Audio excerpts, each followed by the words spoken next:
நம்ம எல்லாருமே ஒரு டைரி வச்சிருப்போம். சில பேர் நோட்டு புத்தகத்தில் எழுதுவோம். சில பேர் மனசுக்குள்ளேயே எழுதி வச்சுப்போம். இன்னைக்கும் என் டைரியில் நான் எழுத நினைச்ச ஒரு பக்கம் தேடல். நம்ம எல்லாருமே எதையோ தேடி ஓடிக்கிட்டே இருக்கோம். நல்ல வேலை, கை நிறைய சம்பளம், ஒரு அழகான வீடு. ஆனால் இந்த ஓட்டத்தில் நமக்கு பிடித்த அந்த சின்ன சின்ன சந்தோஷங்களை எங்கேயோ தொலைத்து விடுகிறோம்.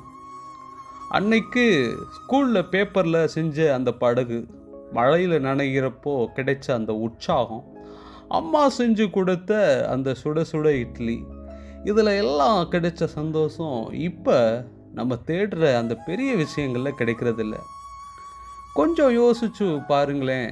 இன்னைக்கும் ஒரு 5 நிமிஷம் உங்களுக்காக வாழ பழகிக்கோங்க. பழைய நண்பனுக்கு ஒரு ஃபோன் போடுங்க. இல்லை, பிடிச்ச பாட்டை மட்டும் கேட்டுட்டு கண்ணை மூடி உட்காருங்க. வாழ்க்கை என்பது ஓடுகிறது மட்டும் இல்லை, சில இடங்களில் நின்று ரசிக்கிறதுலையும் தான் இருக்குது. உங்கள் மனசோட டைரியில் இன்றைக்கும் நீங்கள் எழுத போகிற அழகான விஷயம் என்னென்னு கமெண்ட் பாக்ஸில் தெரியப்படுத்துங்க. நன்றி.